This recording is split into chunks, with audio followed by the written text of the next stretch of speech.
Welcome to the Deep Dive. We're the show that plunges headfirst into, well, the most gripping stories, fascinating research, really surprising insights, all to give you the kind of knowledge that shifts understanding into real insight. And today, wow, we're not just diving into a story, we are descending into a world where even angelic wings, they don't soar, they decay. It's a world where heroism, it isn't measured by glory or triumph, it's measured by sheer, brutal survival. That sets a tone immediately, doesn't it? Survival is the peak achievement. Exactly. Our journey today takes us right into the heart of a place the source material describes with this chilling clarity. Quote, in Barovia, even divine wings rot into bone, and the only victories are measured by who escapes alive. It's a stark image, really visceral. Yeah, almost gothic poetry in just how bleak it is. And it perfectly sets the stage for the profound and unsettling narrative we're about to unpack. So today we're embarking on a deep dive into a really gripping narrative.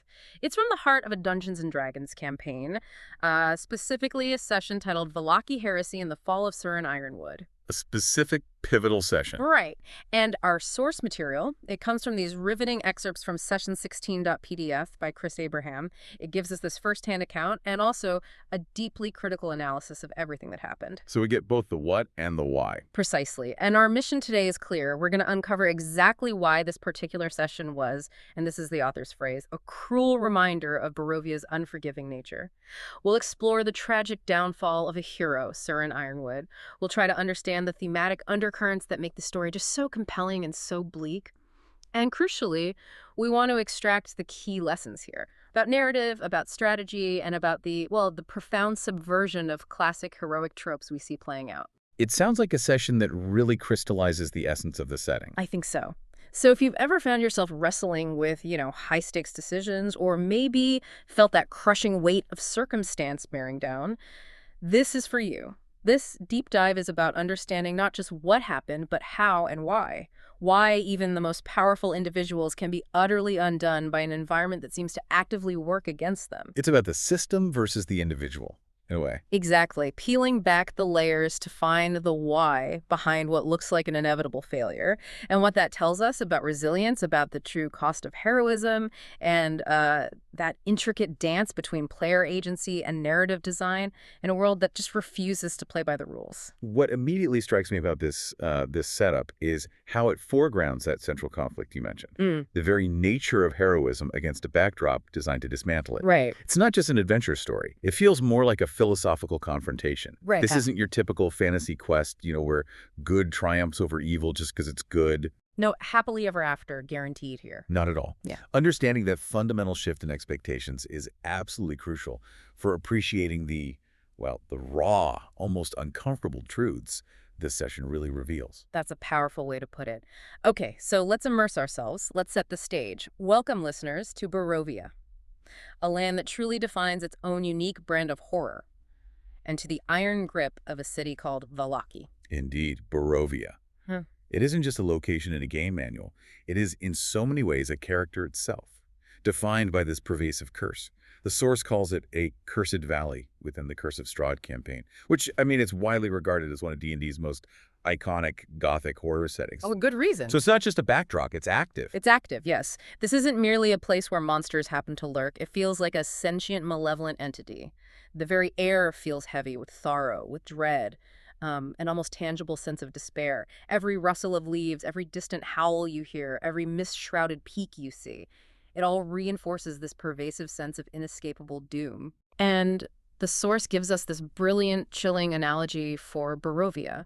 It describes it as basically Transylvania meets the Truman Show, run by a vampire overlord. Chuckles lightly. That's quite the mashup. Isn't it? When I first read that, my mind just boom, conjured the classic Gothic stuff, right? Swirling mists, ancient crumbling castles, shadowed forests where, ancient evils stir, that quintessential Transylvanian dread. But then you add the Truman Show element, and suddenly it's not just a scary place, it's a place where you're always being watched, always performing for some unseen, omnipotent audience. Your reality itself feels manipulated. Like an elaborate stage production. Yeah. With you as the unwilling star, what does that blend evoke for you? That psychological burden, the constant surveillance, knowing your choices might be dictated, what does that do to someone trapped there? That analogy is incredibly insightful, you're right. It captures that overarching theme of control, of inescapable fate that just defines Barovia. Transylvania meets the Truman Show. It's not just evocative phrasing, it's a precise dissection of Barovia's unique horror. How so? Well, the vampire overlord, Strahd. He isn't just some powerful enemy you fight at the end. He's the architect of this entire existence. He's the director of this macabre play.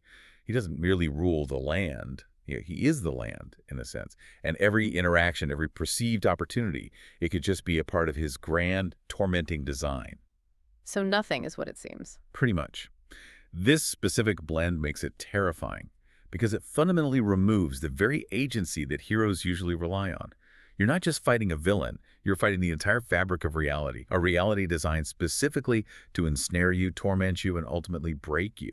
Your choices often feel like illusions. Your triumphs are fleeting. Your escape routes, they might just be longer corridors in a larger, inescapable prison. Wow. It strips away hope by making even the idea of freedom feel like it could be a carefully orchestrated part of the show. It leads to this profound sense of claustrophobia and ultimately helplessness. And this leads us right to this fundamental, frankly brutal truth about Barovia. A truth that completely rewrites the heroic script. The source says it plainly. Barovia has no patience for heroes. No patience. It's not a dungeon to be cleared, but a curse to be survived. What does that statement really mean for the traditional heroic narratives we're all so used to? How does it fundamentally alter the stakes, the expectations, even the definition of success? It redefines everything, fundamentally. In traditional heroic stories, the goal is usually clear. Overcome evil, defeat the monster, restore order. Heroes are defined by their ability to conquer, right? To bring light into darkness, achieve some glorious victory. Yeah, classic arc. Exactly. But in Barovia, the very concept of victory is inverted. You're not meant to win in that conventional sense. You're meant to endure. You're meant to survive another day, maybe protect what little innocence remains, simply make it to the next sunrise, against, frankly, impossible odds. Some success is just Continuing, yeah. This shifts the narrative focus dramatically, away from glory and triumph, towards resilience, attrition, and that desperate, often morally ambiguous struggle for self-preservation. It teaches you that sometimes the bravest thing you can do isn't to fight a losing battle head-on. Sometimes it's to run, to hide, to make compromises that would be unthinkable anywhere else. That's tough for a hero character. It's a profound subversion of what we typically expect from a hero. It forces both the characters and us, the audience, to reevaluate what true strength and courage look like in a world where the deck is just perpetually stacked against you. It's about surviving a marathon of psychological and physical attrition, not sprinting to a glorious finish line. Okay, so against this backdrop, this pervasive, soul-crushing dread, there was Vallaki. Once upon a time, it was a beacon, right? A glimmer of light, a promise of something. Well, less terrible. Relatively speaking, yes. The source describes it as once the only semi-safe haven. It had high walls, bustling taverns, markets that sold more than despair. It sounds almost idyllic in comparison, doesn't it? Well, it really does. A vital promise of respite in an otherwise horrifying land. A place where people might actually breathe a little easier, where hope, however faint, could maybe still find purchase. It represents possibility. It was more than just a place. It was a psychological anchor for anyone navigating Barovia. The idea of a safe haven, a fortified town where the mists of Ravenloft don't quite permeate. It offered a crucial flicker of hope. It suggested that escape, or at least temporary sanctuary, was possible. This mental image of refuge, however small, is vital for morale. It provides that stark contrast to the oppressive wilderness. But But as the source makes chillingly clear, that hope is tragically extinguished. Vallaki's transformation isn't just a change in leadership, it's a profound betrayal of that foundational promise. It's the collapse of the one place you thought you could maybe find solace. And what a betrayal it was. We learned Vallaki's been seized by Lady Wachter. Ah, yes, Lady Wachter. Explicitly called Strahd's aristocratic sycophant, and she handed control over to her bureaucrat-enforcer, the Reeve Ernst Larnak. So not just a hostile takeover, but orchestrated from the top. Exactly, a calculated political coup orchestrated from the shadows by the very entity cursing the land. The loss of autonomy, this imposition of a tyrannical regime directly serving the Dark Master. It just deepens that sense of entrapment, of systematic oppression. And what's truly fascinating here, I think, is how this transformation from safe haven to city under martial law is such a classic horror trope. But it's especially potent in Barovia. Why there specifically? Because The loss of safety within what was once a refuge is far more psychologically devastating than just encountering danger out in the wilds. It strips away the last vestiges of sanctuary. It leaves characters with nowhere truly safe to retreat, nowhere to rest or plan. It makes the world feel smaller, the walls closing in, and that psychological impact, it's often more debilitating than any physical threat. The ground shifts beneath your feet. Exactly. The very source of perceived safety becomes the source of immediate danger. It twists comfort into a new kind of terror. It tells you, unequivocally, you are alone, and nowhere is sacred or immune to the darkness. And the details of this new regime, utterly chilling. The source paints this vivid, suffocating picture. Picture a city under martial law. I know.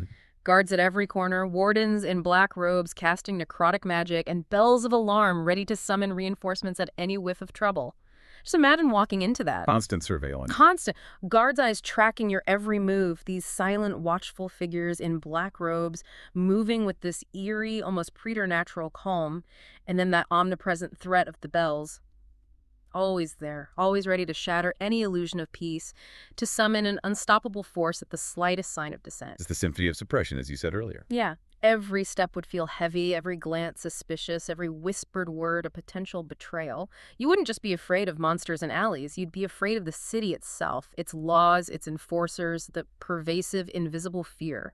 And let's really unpack who these wardens are, because they're far from ordinary guards. The source specifies them as devil-worshipping enforcers, with amulets of Asmodeus. Asmodeus, the archdevil. The very same. One of the most powerful and cunning archdevils in the infernal hierarchy. A master of contracts, tyranny, the corruption of souls. So these aren't just foot soldiers. They are zealous cultists, imbued with dark power, driven by infernal pacts. So it's not just political control, it's diabolical. Exactly. Their presence signifies a deeper, more insidious evil at play. It suggests Vallaki's new order isn't just political tyranny, but something infernally sanctioned. And the necrotic magic they cast, the source explains it as life-draining, soul-rotting spells. It's not just about inflicting physical harm. No, it's about spiritual decay, draining the very will to resist, eroding not just your hit points, but your morale, your hope, your soul. This sophisticated, pervasive control, backed by infernal power, it's far more terrifying than a simple bandit camp. It's an ideological takeover where the bells, the black robes, the infernal magic, it's all designed to ensure no resistance takes root, and that fear becomes the primary currency of the city. Carefully managed, ruthlessly enforced. So into this bleak, oppressive landscape step our protagonists, 3 adventurers. Each a distinct personality, each with their own strength, their own vulnerabilities, and each about to face the ultimate test in a place designed to break them. A truly compelling trio, yes. Deliberately crafted, it seems, to highlight different aspects of heroism and struggle in this brutal environment. Their individual identities, their powers, they would typically make them formidable.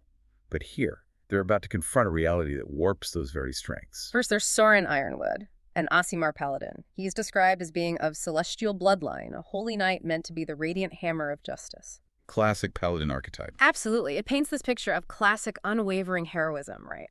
An Aasimar, for listeners who might not know, is typically a mortal imbued with a trace of angelic essence.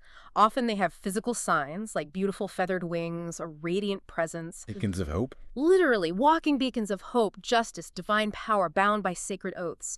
They embody everything noble and pure in a fantasy world. But then, Barovia happens. Ah, yes, the Barovian twist. These angel wings, those glorious symbols of his divine heritage, they brought into skeletal batwings, the source puts it so powerfully. A holy vision, but tainted, like a vampire's parody of heaven. Can you just imagine that profound, visceral horror? What's absolutely fascinating here is the profound, almost sickening symbolism of Sören's condition. And Aasimar's wings aren't just for show. They're the physical manifestation of their divine connection, their inherent goodness. Right. To have those glorious feathered wings twist and rot into something grotesque and monstrous like the skeletal bat wings of a demon or a vampire. It's a direct physical representation of Barovia's corrupting influence, even on the most sacred beings. It immediately signals to the audience and to Sören himself that this land doesn't just challenge heroes, it redefines them. Often by stripping away their most cherished attributes, turning their very essence into a source of shame or danger. A visual metaphor for the valley's power. Exactly. To corrupt, to make what is good and pure fester and decay into something abhorrent. It raises that terrifying question. If even the divine can be tainted so easily, if a paladin's very being can be warped into a vampire's parody of heaven, what hope is there for mere mortals? And the psychological toll on Sören. Immense. A holy knight whose very purpose is to embody purity, now physically manifesting corruption. Devastating. Then we have Radley Fullthorn, human eldritch knight. He's the sardonic bruiser who mixes steel with firebolts. Ah, the fighter mage combo. Always interesting. Yeah, an eldritch knight is that rare blend martial prowess and arcane spellcasting. They can weave steel with elemental fire, bolster defenses with magic, fight with both blade and spell. I can just picture him. Quick wit, even quicker sword, maybe cracks a joke or a skull, often with that mischievous glint. The reckless one. Definitely. The source calls him brave, reckless, the kind who throws himself at the worst odds first. Radley sounds like the perfect foil, provides that flash of defiance, maybe some dark humor, but also charges headlong into danger, perhaps a little too eagerly sometimes. What role does a character like Radley usually play, and how might Barovia challenge that? Radley represents that raw, visceral response to danger, often relying on brute force and a certain audacious courage. In many narratives, he'd be the one who punches through obstacles, whose straightforward aggression wins the day. He's the strong arm, the frontline brawler. Reliable damage. Reliable damage, tactical simplicity. But Barovia's unique cruelty often punishes that kind of directness. It forces even the most reckless to confront the limits of their aggression, their magical steel. His effectiveness is contingent on the kind of battle Barovia allows, which is rarely a fair stand-up fight. His sardonic wit might be a coping mechanism, a way to deflect the dread, but even that resilience will be tested against truly inescapable horrors. And rounding out the trio, Traxidor, a half-elf cleric of light, described as the healer and conscience. The moral center, perhaps. Yeah, but listen to this dilemma. He's desperate to keep the others alive while trying to argue morality in a land where morality gets you killed. What an unenviable position. Oh. A cleric of light is normally a conduit for divine healing, protective magic, a beacon against darkness. Tending the wounded, comforting the afflicted, guiding with moral certainty. But in Barovia, that moral compass becomes liability. What is the role of a conscience in a land that actively punishes morality? Where survival demands compromises, that would be unthinkable elsewhere. That internal conflict for Traxidor must be profound. Traxidor's internal conflict is incredibly poignant. It truly exemplifies one of Barovia's most insidious torments. In a land that actively punishes morality, where the right thing often leads to greater suffering or even death, what is the role of a conscience? He's caught, isn't he? Between the pragmatic, immediate need to keep his companions alive, healing wounds, shielding from necrotic energy, and the inherent, deeply ingrained desire to do good, to uphold his divine tenets. A constant balancing act. Immense psychological pressure, forcing him to constantly evaluate the ethical cost of every single action. His role as healer is vital for physical survival, sure, but his role as conscience, it's almost a liability in Barovia. It highlights the Valley's ability to corrupt even the purest intentions. He's trying to hold onto the light in a place designed to extinguish it. And that struggle is often far more painful, more complex than any physical battle. He must constantly ask himself, is saving a life worth a moral compromise? What's the true cost of survival here? So this unlikely trio, they find themselves in Vallaki. Not for some grand world-saving quest, no. For something surprisingly mundane, yet still twisted by Barovia's influence. They were there for one thing, a wedding dress for the abbot's flesh-crafted bride, Vuh-LOK-kee. Chuckles. A wedding dress seems almost whimsical, doesn't it? Right, but in Barovia, even whimsy is laced with horror. It does sound deceptively simple, but this mission immediately connects back to Strahd's overarching, grotesque influence. Oh, yeah. The abbot, for context. He's a powerful celestial being driven mad by Barovia. Driven mad. Convinced that if he can create the perfect bride for Strahd out of, well, various body parts, a sort of Frankensteinian horror, he can somehow break the vampire lord's curse. Oh my goodness, Vuh-LOK-kee is a flesh golem bride. Essentially, yes. So even a seemingly innocuous task like getting a wedding dress is never simple here.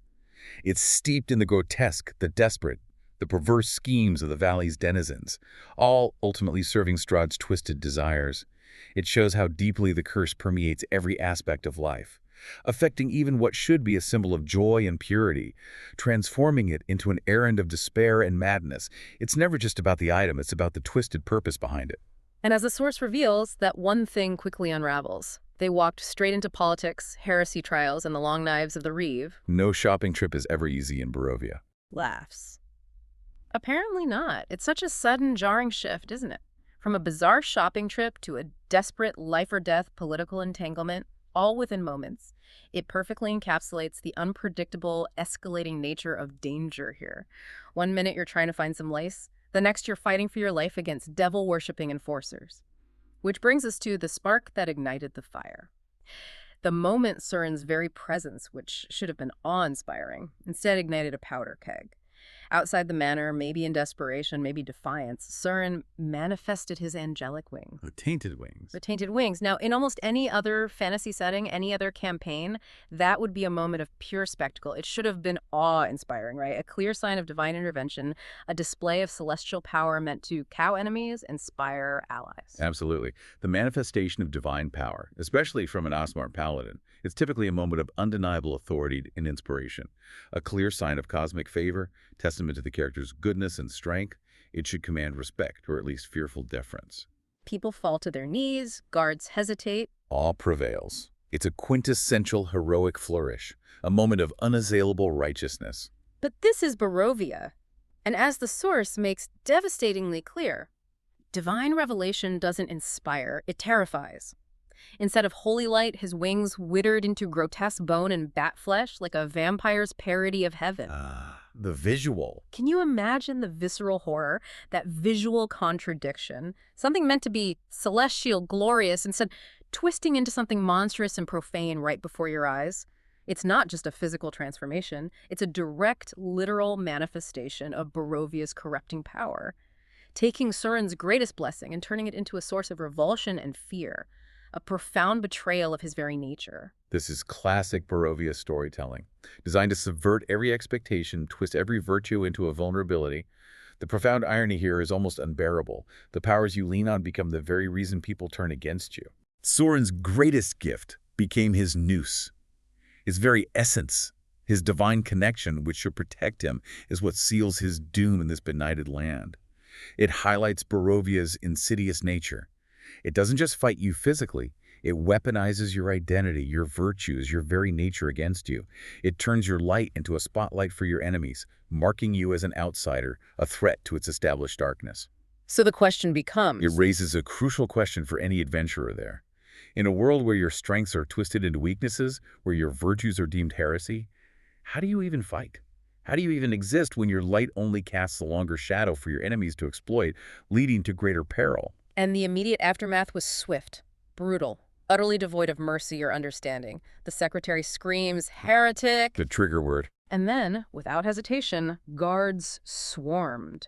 No questions asked, no trial, no chance to explain. Just immediate, overwhelming force brought down on the heretic whose very existence, whose display of divine essence, contradicted the dark, tyrannical rule of Vallaki. The spark had lit the fire all right, but it was a fire of persecution, not inspiration. With Sören's divine display branded as heresy, the adventurers found themselves trapped. A desperate, grinding fight inside the manor.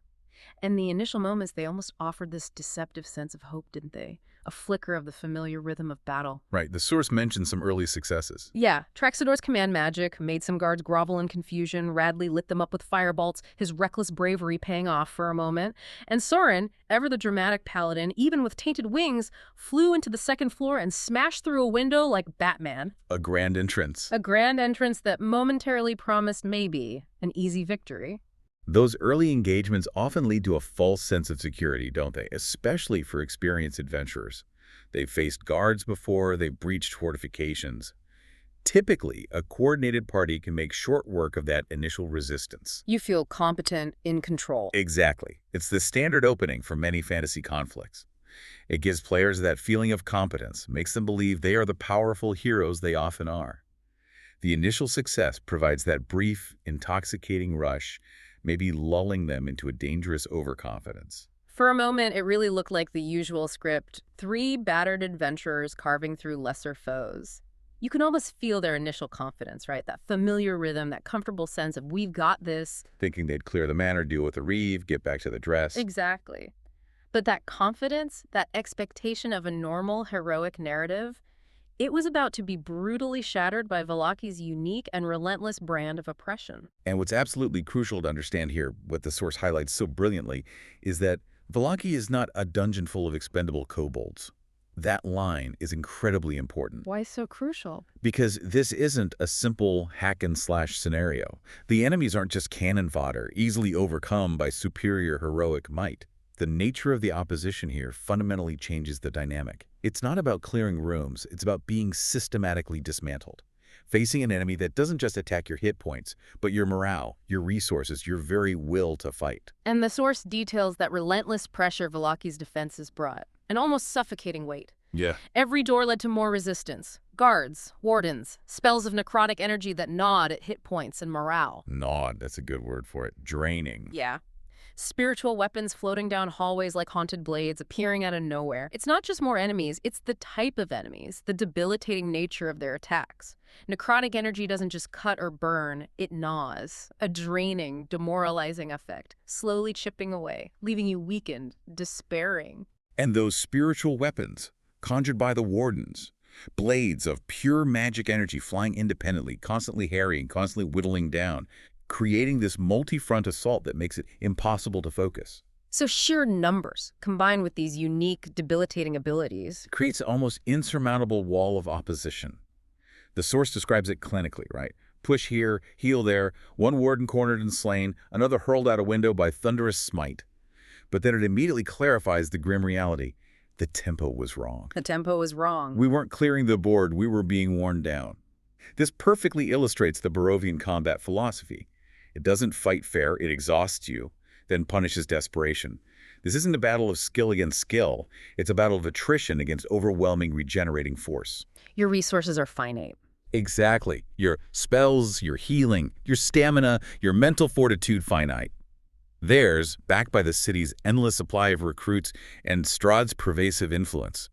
They seem endless. They're designed to grind you down, making every small victory feel like it costs a monumental amount, slowly draining your hope until you're left with nothing but despair. It's a cruel, systematic approach to warfare, one that rarely favors the heroic charge. And this grinding descent, it was made worse by some critical strategic pitfalls. Classic errors, really, but in Barovia, they become magnified into fatal flaws. The source is very direct about these. First, we split the party chasing the secretary. Ah, the cardinal sin. Never split the party. Yeah. Especially not there. Why is it so bad there? It's a classic, often fatal mistake in D&D, but especially in hostile environments where you're outnumbered like this. Splitting your forces immediately reduces your combined strength, your ability to support each other. It isolates individuals, makes them vulnerable to being overwhelmed, picked off. In a place like Vallaki, where enemy numbers are vast and tactics ruthless, splitting up isn't just a mistake, it's an open invitation for disaster. Turns a cohesive unit into two vulnerable, less effective fragments. Okay. Then we bottlenecked ourselves in a hallway. Another tactical misstep, particularly against an enemy with ranged attacks, area of effect spells, or, like here, a seemingly endless supply of reinforcements. Bottlenecking lets a numerically superior foe concentrate their attacks on a confined space. Turns a narrow corridor into a killing zone. No room to maneuver. Exactly. It eliminates your ability to maneuver, to flank, to spread out, to avoid damage. It essentially traps you, makes you easy targets. You trade tactical flexibility for maybe momentary progress, a trade Barovia will always punish. And finally, a core error often seen when heroes fall. We underestimated how strong Vallaki's wardens were. This is such a crucial lesson. In any high-stakes scenario, game or real life, underestimating an opponent's capabilities, especially when they have unique powers like necrotic magic and devilish backing, it can be catastrophic. You can't just fight harder when the enemy doesn't play fair, when they have tactical and magical advantages beyond what you initially perceive.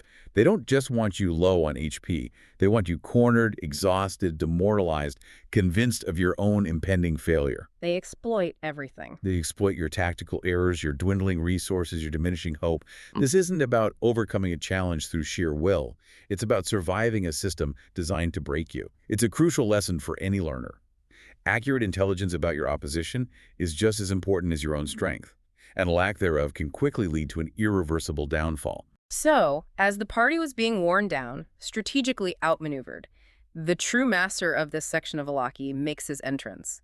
Not with a bang, but with this chilling professional precision. The source described it. At last, they battered through the barricaded study. Enter the Reeves. And this is where the nature of the antagonist becomes truly chilling. Even more so because he's so utterly mundane in his evil. The Reeve, Ernst Larnak. He isn't some grand theatrical villain with a booming laugh. No flowery speeches. No, not a noble with flowery speeches, not a gibbering cultist. He's just a cold professional. Sword, poison bolts, and the unflinching confidence of a man who knows he controls the city outside those walls. That's almost scarier. It often is, isn't it? This type of villain, a calculating bureaucrat assassin, is often far more terrifying than a raving monster in a horror setting. He embodies systemic, institutional evil. In horror, authority figures are never just bureaucrats. They're often the most insidious threats because they operate under the guise of order, law, legitimate power. He represents the crushing weight of the system, not just an individual threat. His calm demeanor, his lack of grandstanding, it only amplifies his menace. And his tactics were just as chillingly calculated, devoid of any heroic posturing. He baited us with the secretary's cowardice, he used cover, crossbow fire, and the promise of reinforcements like weapons as sharp as his blade. He's not relying on raw power. No, it's psychological manipulation, tactical positioning, and the overwhelming numerical advantage from his control of the city. A cold, clinical approach to killing, a true professional of tyranny. That's the mark of a truly dangerous adversary, especially in Barovia. He's not fighting for glory. He's fighting to eliminate a threat to his authority, his order. His confidence comes not just from his own martial skill, but from the full machinery of Vallaki. He commands the guards, the wardens, the bells, the very fear of the populace. He leveraged the environment, the fear of his subordinates, the very structure of the city to his advantage. Turning the manor into a meticulously designed trap makes him far more formidable than a brute force antagonist. He's playing chess while the heroes are playing checkers, and he always has the next 3 moves planned. And then came Sören's fatal move. The Paladin, in a desperate, maybe overconfident attempt, used Misty Step, a short-range teleport spell. Misty Step, great spell. Usually, the source says, great for slipping past danger, terrible if you teleport into danger. The irony here is just palpable. A powerful tactical spell designed for evasion or precise positioning, used in a moment of extreme desperation and overestimation, leading directly to doom. He misty-stepped into the room, he got a blade in the back for his trouble. What stands out to you about this moment of critical misjudgment? What broader lessons does it offer about decision-making under pressure? what's profoundly illustrative here is how a spell, which in almost any other circumstance would be a brilliant tactical advantage, a moment of quick, decisive action becomes an instant liability. Why? Because of a critical lack of complete information and situational awareness. He teleported blind. Essentially, yes. Sören, in that desperate moment, likely saw an opening a way to bypass obstacles, to directly engage the threat, maybe, finally, make a decisive strike against the Reeve. But he teleported into an unknown space, blind to the immediate dangers within that room. He didn't know if there were other traps, other enemies, or precisely where the Reeve was positioned for a counterattack. It highlights the critical importance of assessing the environment, gathering intelligence, understanding the full scope of a situation before committing to any bold move, especially in a hostile setting like Barovia. A stark reminder. A stark reminder that even the most powerful abilities can be turned against you if used without foresight or a complete understanding of the risks. It wasn't just a misstep. It was a gamble born of desperation, a gamble that demonstrated the ultimate cost of poor situational awareness in a fight where the enemy plays by different, much crueler rules. And the Reeve's response was swift, merciless, utterly devoid of any romanticized notion of combat. That's when the Reeve showed us what a Barovian boss fight looks like. No honor duel, no fair challenge, coup de grace, execution. This is where Barovia truly excels at its cruelty. And it's a deliberate narrative choice. A coup de grace isn't just a killing blow. It's a deliberate act of extinguishing hope and dignity, an execution of an already incapacitated or vulnerable foe. Stripped of heroic agency. Completely. It signifies absolute victory, the complete and utter dehumanization of the opponent. Sören, a paladin of celestial blood, a radiant hammer of justice, quote, cut down and finished off while his friends watched helplessly from the hall. There was no glorious last stand, no epic confrontation, no noble sacrifice in battle, just the cold, efficient, almost bureaucratic termination of a threat. This underscores Barovia's unique horror. It strips away the very idea of a noble death, reduces it to a pragmatic, brutal elimination. Anticlimactic. Profoundly anticlimactic, an end that leaves no room for heroic narrative or solace, only the lingering taste of defeat, powerlessness, and profound grief. It leaves you feeling hollow rather than inspired. The aftermath is just as grim. An image that just sears itself into your mind. Soren's body was claimed by Vallaki's wardens, his celestial blood spilled in a study reeking of fear and bureaucracy. Divine blood mixing with mundane dread. Exactly. The divine, the heroic, the pure, reduced to a mere casualty, a piece of evidence, his sacred blood staining the mundane, corrupt carpet of an enforcer's office. The imagery itself is devastating, a final insult to his sacred calling. So with Sören's brutal, inglorious end, his companions faced an impossible, gut-wrenching choice, a cinematic last stand, a valiant but almost certainly fatal charge against overwhelming odds, or the smarter, crueler thing. Indeed. The source states, Radley and Traxeter could have made the cinematic last stand. They could have died beside him. And this is what we as an audience are conditioned to expect from heroic narratives, isn't it? Loyalty, sacrifice, going down, fighting to the last breath, side by side with your fallen comrade. The stuff of legends. The stuff of legends, the noble death. But in Barovia, those expectations are constantly upended, not just for the heroes, but for anyone witnessing their story. The narrative actively resists that romanticized archetype. And what they did, with a tactical and emotional weight that just can't be overstated, was the smarter, crueler thing. They fled. Ran for their lives. Through the back stairs, into alleys, slipping to the Blue Water Inn like rats escaping the flood. A desperate, undignified escape. Far from any heroic retreat, they ran. And this highlights the immense weight of that decision. Why is survival sometimes the crueler choice, in a narrative sense, despite being tactically sound? Why? Because it means leaving a comrade behind. It means prioritizing your own life over the shared narrative of dying together, of upholding that unbreakable bond of companionship. It goes against the very grain of heroic self-sacrifice. And yet, in Barovia, it is often the only choice if you want to continue fighting another day. If you want any hope of affecting the larger conflict, it forces a harsh pragmatism that leaves a profound emotional and psychological scar. A burden they'll carry. Absolutely. The decision to flee, while strategically correct for long-term survival, undoubtedly carried an immense emotional burden for Radley and Traxeter, a burden that will haunt them for the remainder of their time in Barovia and maybe beyond. It is a constant reminder of what they had to forsake to live. It was undeniably the right move for survival, yes, but it left Soren's body behind, claimed by Vallaki's wardens, his celestial blood spilled in a study reeking of fear and bureaucracy. That image, a divine being, a beacon of hope reduced to a mere casualty.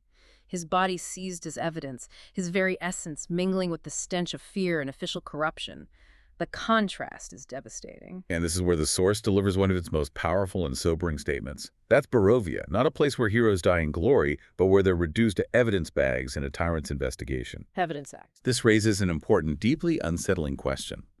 What does it mean for heroes to be treated like evidence? It means their lives, their struggles, their very existence are stripped of any epic significance. They become mere objects, data points in a larger oppressive system. Their death isn't a sacrifice, it's an inconvenience, a problem to be neatly cataloged and filed away.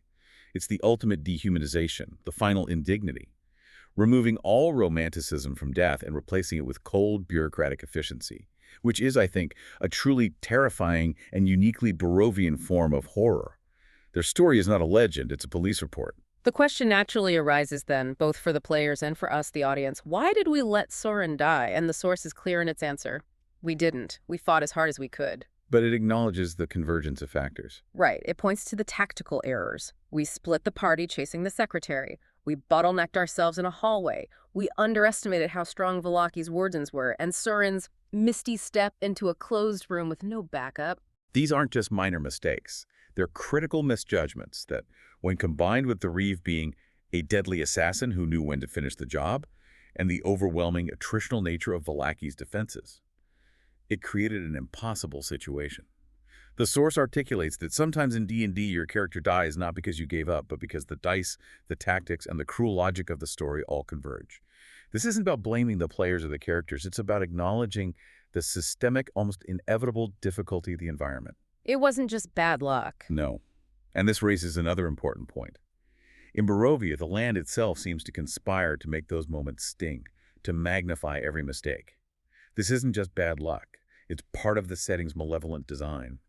The valley is actively working against you, subtly and sometimes not so subtly twisting circumstances, magnifying every tactful error, turning every weakness into a fatal flaw. It seeks to break your spirit as much as your body. Even though Strahd himself never appeared in this session, never stepped out of the shadows for a chilling monologue, his presence was palpable, wasn't it? His shadow stretching over every grim detail, every calculated act of oppression. The source makes it clear.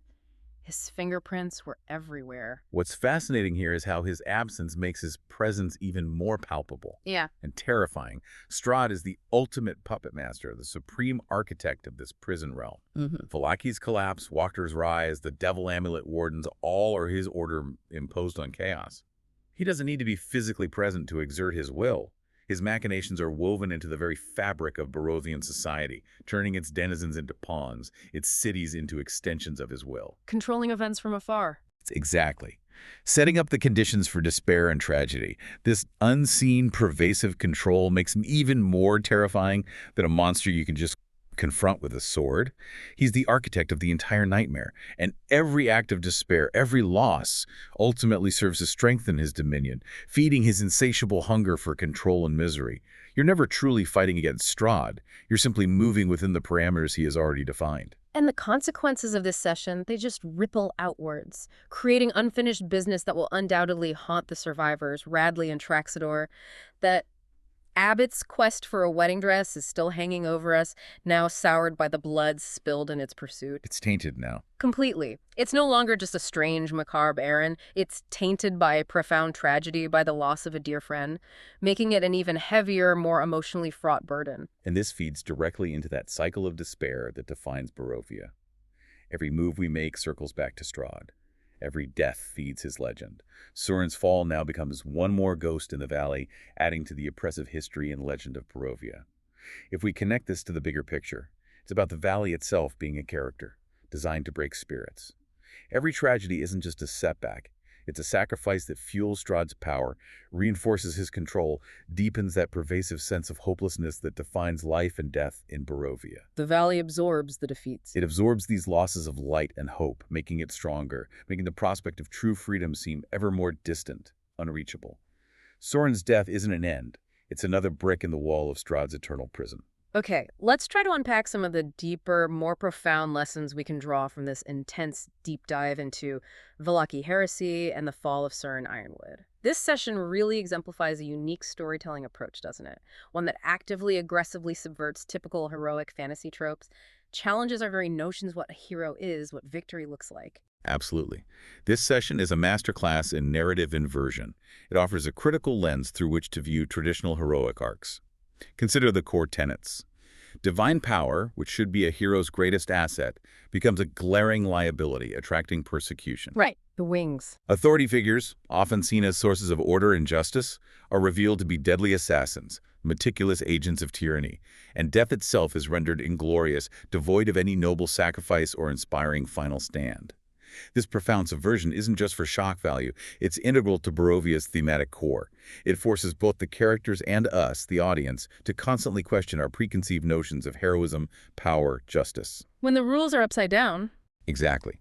When the very rules of heroism are turned upside down, when good intentions lead to tragic ends, it begs the question, what truly defines a hero in such a brutal, unforgiving world? It suggests it's about finding strength not in conquest, but in enduring, in simply surviving, in making those crueler choices necessary to continue. This challenges us to look beyond simplistic narratives and appreciate the depth and resonance of stories that explore moral ambiguity and the high cost of principle. And for you, the listener, how does understanding these narrative inversions enrich your appreciation of storytelling, whether it's in games, books, films? It changes your expectations, right? It makes you look for the cracks in the heroic facade, the hidden cruelties beneath the surface. It adds so much depth. It really does, allowing for stories that resonate on a far more complex emotional level than simple good versus evil tales. It teaches us that true impact can come from challenging what we expect, creating a more sophisticated, thought-provoking narrative experience. It's about building a world where every choice is fraught with consequence, and where the most powerful moments often arise from loss, not victory. And beyond the narrative, this session also offers incredibly potent strategic insights. Lessons that really transcend the gaming table, applied to a multitude of real-world scenarios. Like what? Well, the importance of intelligence, for one. Knowing your enemy's true strength, that Vallaki's wardens were formidable cultists, that the Reeve was a cold, calculating assassin, not just some bumbling bureaucrat, that's absolutely critical. The party's underestimation proved fatal. Applies anywhere. Absolutely. This translates directly to any challenge you face. Always assess your opposition accurately. Don't assume. Gather all available information, understand their capabilities, motivations, resources. Because underestimating a threat can lead to catastrophic consequences, whether you're in a D&D dungeon or a boardroom negotiation. And then there's team cohesion, positioning. Exactly. The dangers of splitting the party, of bottlenecking yourselves in a hallway against an overwhelming force. These aren't just D&D cliches, they're universal lessons in coordinated action. Shows how quickly a strong force can be neutralized through poor tactical choices. So stay together, communicate. In any collaborative endeavor, whether it's a team project at work or a complex family decision, maintaining clear communication, staying united, understanding how your positioning, literal and metaphorical, affects your collective strength. Absolutely vital. A strong team can be rendered vulnerable if its members are isolated or poorly deployed. And Sören's missy step. Ah, yes. That highlights the critical importance of assessing risk and understanding the environment before committing to a bold move. He had a powerful ability, but used it in a blind rush, teleporting into an unknown space with no backup, leading directly to disaster. This teaches us that even the most potent tools or brilliant ideas, when deployed without proper environmental awareness or a solid support structure, can lead to unforeseen and devastating consequences. It's a crucial lesson in strategic thinking. Pause. Evaluate the full context, consider potential repercussions, ensure you have a fallback or support before making that critical leap. Universal lessons. Absolutely. Universal lessons in strategy and decision-making, applicable far beyond the gaming table. This deep dive shows us, in vivid, brutal detail, the consequences when these principles are ignored. But this deep dive isn't just about mechanics or strategy, is it? It's profoundly about the emotional weight of loss. That crueler decision to flee, to save themselves, but leave Sören's body behind. It underscores the grim reality of survival in Barovia. It's a decision that, while tactically sound, carries an immense emotional toll, a deep, lasting scar on Radley and Traxador. How does this kind of storytelling resonate more deeply with us, the audience? I think it resonates so deeply because it's raw. It's real. It's the kind of loss that isn't mitigated by glory or a sense of noble sacrifice. It's messy, it's brutal, and it's deeply human. This kind of storytelling doesn't just entertain, it evokes profound empathy. It forces us to confront uncomfortable truths about what it means to survive in a truly unforgiving world. It tells us that sometimes the hardest choices are the ones that save your life but leave a piece of your soul or the memory of a fallen friend behind. Painful compromises. Exactly. It reminds us that stories of suffering, when told with such raw honesty and unflinching detail, can be incredibly powerful in teaching us about the limits of human endurance, the true cost of principle, and the high price of hope when it must be bought with such painful compromises. And so this deep dive into Vallaki heresy and the fall of Sören Ironwood leaves us with, well, a profound understanding. Barovia is a land where survival is the highest victory. Glory is a luxury rarely afforded.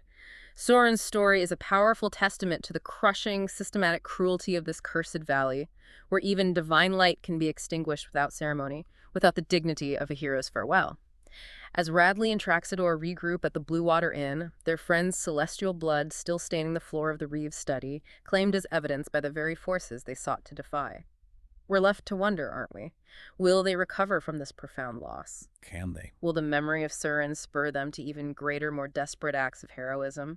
Will they dare to bargain for his body or risking everything again for the fallen? Or will Strahd simply keep him, turning Sören's tragic end into yet another pawn in his eternal, merciless game? A grim warning etched into the very fabric of Barovia. It really encourages us to reflect, doesn't it, on how profoundly environments can shape destiny, how even the purest intentions can be twisted, and how even in the face of overwhelming despair, the choices made by characters or by us define their legacy, not just for themselves, but for those who survive to tell the tale. The echoes will certainly continue. The echoes of Sören Ironwood's fall will undoubtedly shape the future of his companions and perhaps the very fate of Barovia itself. Thank you for joining us on this profound, albeit dark, journey into the shadows of Barovia. Until next time, keep diving deep.